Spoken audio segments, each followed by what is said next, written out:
Good morning students. बच्चों, इससे पहले हमने कबीरदास जी का एक पद पढ़ा, हम तो एक एक करे जाना। आज हम कबीरदास जी द्वारा रचित दूसरा पद पढ़ते हैं, जिसमें कबीरदास जी ने संसार की उन्हीं कमियों की ओर संकेत किया है। हिंदू और मुस्लिम दोनों को बहुत करीब से देखा है कबीरदास जी ने, और दोनों की जो कमियां हैं उन कमियों को इस पद के माध्यम से हम सबके सामने रखने का, पाठकों के सामने रखने का प्रयास किया है। बच्चों, एक बात और आपको मैं समझा दूं। कबीरदास जी बार बार संतों कहते हैं। उनका मतलब संतों का अर्थ साधुओं से नहीं है। संतों का अर्थ है सज्जन, सज्जन व्यक्ति, सज्जन मनुष्य। जो सही अर्थों में मनुष्य कहलाने की योग्यता रखता है वही संत है, वही सज्जन है। तो इसलिए कबीरदास जी अब कह रहे हैं, संतो देखत जग बोराना। हे सज्जनों, जब मैं इस दुनिया को देखता हूँ तो मुझे ऐसा लगता है कि जैसे दुनिया बावली हो गई है, जैसे ये संसार बोरा गया है, बावला हो गया है, पागल हो गया है संसार। क्यों? क्योंकि साँच कहूँ तो मारन धावे झूठे जगपति आना। अगर इनके सामने इनकी सत्यता बखान कर दी जाए, सत्यता क्या है कि ये आडंबरों पर विश्वास करते हैं, ये पाखंड को ही धर्म समझते हैं और ये सत्य नहीं है। अगर इनसे इनकी सत्यता कह दी जाए कि ये धर्म नहीं है, धर्म तो पाखंड और आडंबर से हटकर जीवन जीना ही धर्म है, अगर ऐसा इनको बता दिया जाए तो ये मारने आते हैं। और झूठे जग पतियाना, झूठे जग, झूठी बातों पर विश्वास करते हैं। पतियाना का अर्थ होता है विश्वास करना। झूठी बातों पर ये विश्वास करते हैं। झूठी बातें क्या? धर्म के नाम पर ये जो भी दिखावा करते हैं वो सब झूठ है, लेकिन उसे ये इनका विश्वास है कि वो ही सच है। झूठी बातों पर ये विश्वास करते हैं। नेमी देखा, धर्मी देखा, प्रात करे स्नाना। मैंने ऐसे लोग देखे हैं, हिंदू धर्म की ओर संकेत करते हुए कबीरदास जी कहते हैं कि मैंने हिंदू धर्म में ऐसे लोग देखे हैं जो प्रातः काल स्नान कर लेते हैं और स्नान करने से ही स्वयं को धार्मिक मानते हैं। नेमी देखा, धर्मी देखा, वो इतने स्नान करने मात्र से ही स्वयं को धार्मिक मान लेते हैं। प्रात करे स्नाना, रोज प्रातः काल उठकर स्नान करते हैं। आत्मधाचारी, आत्म मारी पखाने ही पूजे। ऐसे लोग आत्माधारियों को तो मारते हैं और पत्थरों की पूजा करने लगते हैं। आत्माधारियों को मारने का अर्थ है अपनी, उनकी आत्मा में परमात्मा का निवास है और उनकी आत्मा क्यों, वो उन्होंने मानव शरीर क्यों धारण किया है, उनका क्या कर्तव्य है, उन्हें क्या करना चाहिए, उनकी आत्मा किस कार्य के करने से संतुष्ट होती है। अपनी आत्मा की भावनाओं को तो मार देते हैं, यानी आत्माधारियों को तो मरने के लिए विवश कर देते हैं, पत्थरों की पूजा करते हैं। उनमें कछु नहीं ज्ञाना। कबीरदास जी की दृष्टि में, कबीरदास जी के विचारों के अनुसार उनमें जरा सा भी ज्ञान नहीं है। ऐसा कार्य करने वालों में थोड़ा भी ज्ञान नहीं है। अब दूसरी ओर कबीरदास जी जो इस्लाम धर्म है, मुसलमानों की ओर संकेत करते हुए, उनकी कमियों की ओर संकेत करते हुए भी कह रहे हैं। क्या कहते हैं वो? बहुतक देखा पीर औलिया। मैंने ऐसे इस्लाम धर्म के गुरु, जिन्हें पीर कहा जाता है, इस्लाम धर्म के गुरु जिन्हें पीर और औलिया कहा जाता है, ऐसे मैंने बहुत देखे अपनी ज़िंदगी में। उनमें पढ़े किताब कुराना, वो नियम से कुरान, जो उनका धर्म ग्रंथ है, उस कुरान का अध्ययन करते हैं, उस कुरान को पढ़ते हैं, नियम से उस कुरान को पढ़ते हैं, अपने धर्म ग्रंथ को पढ़ते हैं। कै मुरीद तदबीर बतावे, और वो क्या करते हैं, कुरान पढ़ने के लिए अपने शिष्य बना लेते हैं। कुरान पढ़ने के लिए अपने शिष्य बना लेते हैं। और कैसे पढ़ना चाहिए कुरान को, उसके उपाय, तदबीर का मतलब उपाय, तरीके बताते हैं कि कुरान को कैसे पढ़ना चाहिए। उनमें वह जो ज्ञाना, जितना ज्ञान उनमें होता है उतना ज्ञान वो लोगों को बता देते हैं। आसन मारे डिंब धरी बैठे, आसन मार के देखो, हिंदू धर्म के लोग कहते हैं सीधे आसन में बैठो पूजा करने के लिए। जो इस्लाम धर्म के लोग कहते हैं वो नहीं, उल्टे पैर करके बैठो। डिंब धरी बैठे, एक आडंबर, दिखावा करना है। आसन में भी दिखावा करना है उन्हें कि हम हिंदू हैं और हम मुस्लिम हैं। डिंब धरी बैठे, मन में बहुत गुमाना, और खाली आसन, जिस आसन में बैठे हैं उस आसन में बैठकर वो अपने धर्म ग्रंथ को पढ़ रहे हैं, और उस पढ़ने के कारण ही उनके मन में अहंकार का भाव आ जाता है, उनमें अहंकार आ जाता है, उनमें घमंड आ जाता है। पीपर पाथर पूजन लागे, किसी ने कहा पीपल की पूजा करो, पीपल की पूजा करते हैं। किसी ने कहा फला स्थान में जाकर, उस स्थान में जाकर, अमुक स्थान में जाकर पत्थर की पूजा करो, पत्थर की पूजा करने लगते हैं। तीर्थ गर्व भुलाना, किसी ने कहा इस तीर्थ की यात्रा करो, तीर्थ स्थान की यात्रा भी करते हैं, लेकिन मन में इतना अहंकार आ जाता है कि मैं तो पीपल की पूजा करता हूँ, मैं पत्थरों की पूजा करता हूँ, मैं तीर्थ यात्राएं करता हूँ। ये सब याद कर कर के मन में इतना अधिक अहंकार आ जाता है कि वो स्वयं को भुला देते हैं। यानी उसका वास्तविक कार्य क्या था? ईश्वर की भक्ति करना, ईश्वर को प्रसन्न करना, वास्तविक कर्म को वो भुला देता है। टोपी पहिरे माला पहिरे छाप तिलक अनुमाना। और बच्चों, आपने देखे होंगे किस प्रकार के लोग होते हैं, अलग प्रकार की टोपियां पहनते हैं पूजा करने में। कोई इस प्रकार की टोपी पहनता है, कोई गोल टोपी पहनता है, कोई सांफा बांध लेता है, तो अलग अलग प्रकार की टोपियां पहनते हैं। और मालाएं भी अलग अलग प्रकार की धारण कर लेते हैं, जिससे ये स्पष्ट हो जाए कि ये हिंदू धर्म का है, ये इस्लाम धर्म का है। तो अलग अलग प्रकार की टोपी, अलग अलग प्रकार की माला धारण करके, माला पहन करके, और शरीर को तिलक से ऐसा छाप देते हैं, हाथों में, ये गर्दन में, सिर में, ऐसे शरीर को छाप देते हैं तिलक से, जिसे देख कर ही अनुमान लगा लिया जाए कि ये किस धर्म को मानने वाला है। तो इसका अर्थ क्या है कि धर्म के नाम पर आडंबर, दिखावा करते हैं, और उस दिखावे से ही ये सिद्ध करना चाहते हैं, ये प्रमाणित करना चाहते हैं कि मैं या हम धार्मिक हैं। साखी शब्दहि गावत भूले आत्म खबरी न जाना। साखी कबीरदास जी द्वारा लिखे हुए दोहे साखियाँ हैं, कबीरदास जी द्वारा लिखे हुए पद हैं।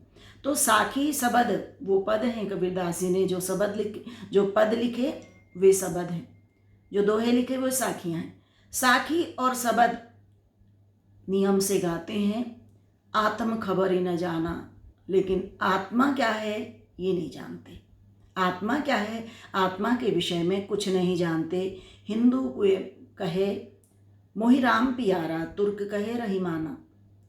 हिंदू कहते हैं मुझे राम बहुत प्रिय है, और तुर्क मुसलमान कहते हैं मेरा दयालु तो रहीम है, मुझ पर दया करने वाला तो रहीम है। तो बच्चों, यहाँ तक तो कोई बात नहीं है, ठीक है, सबको स्वतंत्रता है। कोई राम की पूजा करता है करे, कोई रहीम की पूजा करता है करे, पूजा के जो जिस विधि को मानता है माने, लेकिन इतने तक ही सीमित नहीं रहना चाहिए। राम की पूजा करने वाले को तुर्क से, मुसलमान से ये नहीं कहना चाहिए कि तू भी कह राम ही श्रेष्ठ है, राम में ही आस्था रख तू भी, और तू राम ही श्रेष्ठ है, ऐसा नहीं कहलवाना चाहिए। या फिर मुसलमान ने जो रहीम को श्रेष्ठ कहता है, उसने हिंदू से ये नहीं कहलवाना चाहिए कि रहीम ही श्रेष्ठ है, खुदा ही श्रेष्ठ है, तुम्हारा राम हमारी रहीम से घटिया है, वो छोटा है, हमारा रहीम ऊंचा है, हमारा रहीम बड़ा है, तुम्हारा राम छोटा है। तो ये छोटे बड़े की लड़ाई है, ऊंच नीच की लड़ाई है, और आपस में दो लरी मुँहे, आपस में दोनों हिंदू और मुसलमान राम और रहीम के नाम पर, राम और रहीम के, जबकि भगवान को जो एक शक्ति है उसे पता भी नहीं होगा, उसको बिल्कुल पसंद नहीं होगा कि ये लड़ रहे हैं। तो ये आपस में दो लरी लरी मुँहे, आपस में ये दोनों इतना लड़ते हैं कि ये एक दूसरे को मारने पर भी तैयार हो जाते हैं। एक दूसरे पर ये यानी हिंसक बन जाते हैं, एक दूसरे के लिए हिंसा करने को भी तैयार हो जाते हैं।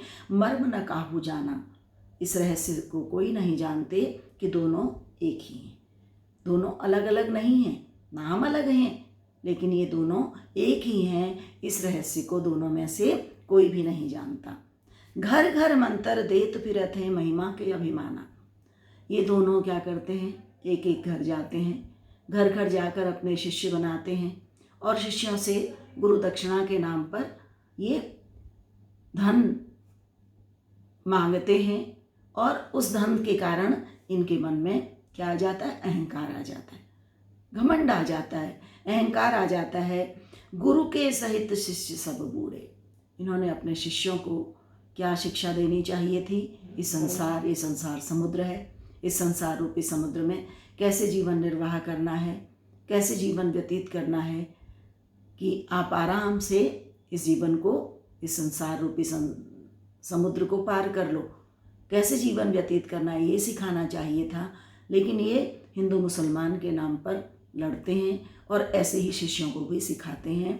तो अंत में गुरु के सहित ऐसे गुरु भी शिष्य सब बूढ़े, बच्चों बूढ़े का मतलब होता है डूबना, बूढ़े का मतलब बूढ़े नहीं होता, बूढ़े बूढ़े का मतलब है डूबना। अंत समय में इस संसार में ही गुरु और उनके शिष्य भी डूब जाते हैं। अंतकाल पछताना, और अंतिम काल में जीवन का जब अंतिम समय चल रहा होता है तब पश्चाताप करते हैं कि हमने सही काम नहीं किया, हम जीवन में जिस कार्य के लिए आए थे हमने वो कार्य नहीं किया। हम आपस में राम और रहीम के नाम से, हिंदू और मुसलमान के नाम से, छोटे और बड़े के नाम से भेदभाव करते रहे और लड़ते रहे, एक दूसरे को मारते रहे, एक दूसरे को नीचा दिखाते रहे। कहे कबीर सुनो हो संतो ई सब मर्म भुलाना, कबीरदास जी कहते हैं हे सज्जनों, हे संतो, हे सज्जनों, ई सब मर्म भुलाना, ये सारे भेदभाव भुला दो। आप सज्जन हो, यदि आप सज्जन हो, यदि आप वास्तव में सही अर्थों में आप मनुष्य हो तो इस प्रकार के सारे भेदभाव भुला दो।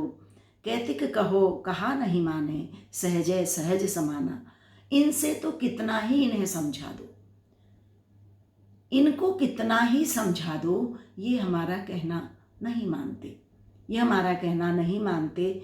जबकि ईश्वर कैसे प्राप्त होता है, सहज रूप में प्राप्त हो जाता है, सहज समाना है, ईश्वर तो सहज रूप में प्राप्त हो जाता है। कैसे सहज रूप में, हमें आंखें दी हैं तो अच्छी दृष्टि से दूसरों को देखो, इस दुनिया को देखो, हमें मुंह दिया है तो मीठी वाणी बोलो इस मुख से, हमें हृदय दिया है, इस हृदय में बहुत अच्छी भावनाएं रखो। बच्चों जैसी भावनाएं कहा जाता है ना, क्या कहा जाता है, जाकी रही भावना जैसी प्रभु मूरत तिन देखें तैसी। जिसकी जैसी भावनाएं होती हैं, और भावनाएं यूं ही नहीं आ जाती, भावनाओं को हृदय में स्थान देना होता है। तो अपने हृदय में अच्छी भावनाओं को हमेशा स्थान दो। जब हृदय की भावनाएं अच्छी होंगी, जैसी हृदय में भावनाएं होती हैं वही मुंह से शब्द बनकर वाणी के माध्यम से प्रकट होती हैं, वही व्यवहार में झलकती हैं। तो आप अच्छे शब्द बोलोगे, अच्छी वाणी बोलोगे और अच्छा व्यवहार करोगे, और जब इस प्रकार का व्यवहार करोगे वही ईश्वर की भक्ति होगी। सच्ची भक्ति वही होती है। ईश्वर की भक्ति के लिए आंखें बंद करने की आवश्यकता नहीं है। ईश्वर की भक्ति के लिए हमें कहीं से कुछ, केवल हम भगवान का नाम लें, वही ठीक है, लें, अच्छी बात है, मैं ये नहीं कह रही हूँ कि नाम मत लें, आप नाम न लें ईश्वर का, आप ईश्वर का नाम लीजिए, लेकिन ईश्वर का नाम लेने के साथ साथ आप ईश्वर क्या है ये भी समझिए, वही ज्ञानी होना है। आप अपने ज्ञान का परिचय दीजिए, आप मनुष्य हैं और मनुष्य को ईश्वर ने, विधाता ने मनुष्य को ज्ञानवान बनाया है, उसको विवेक दिया है, उसको बुद्धि दी है, क्या सही है क्या गलत है, वो इसमें निर्णय ले सकता है। तो ये निर्णय लेने की क्षमता मनुष्य के पास है। सही निर्णय लेकर के आपको जीवन जीना है, तो यही ईश्वर की भक्ति है। अब इसमें से जो प्रश्न बनेंगे उन प्रश्नों को मैं आपको बाद में बताऊंगी। ठीक है बच्चों, तो ये पद का अर्थ आपकी समझ में आ गया होगा। इसको अच्छे से इस पद को अच्छे से समझिए। अब इसमें पद में से जो प्रश्न बनते हैं वो प्रश्न बनते हैं कि कबीर ने संसार को दीवाना क्यों कहा है। देखो, कबीर ने संसार को भी दीवाना कहा है, कबीर ने स्वयं को भी दीवाना कहा है। स्वयं को दीवाना कबीर ने इसलिए कहा है कि या तो ये संसार जो मेरी बात नहीं मानता, मैं ही दीवाना हूँ, मैं ही बावला हूँ, या फिर जो संसार को मेरी बात समझ में नहीं आती, इन्हें मेरी बात समझ में नहीं आती, इसलिए संसार बोरा गया है। या तो मैं बोरा गया हूँ या फिर संसार बोरा गया है, दोनों में से एक तो दीवाना है।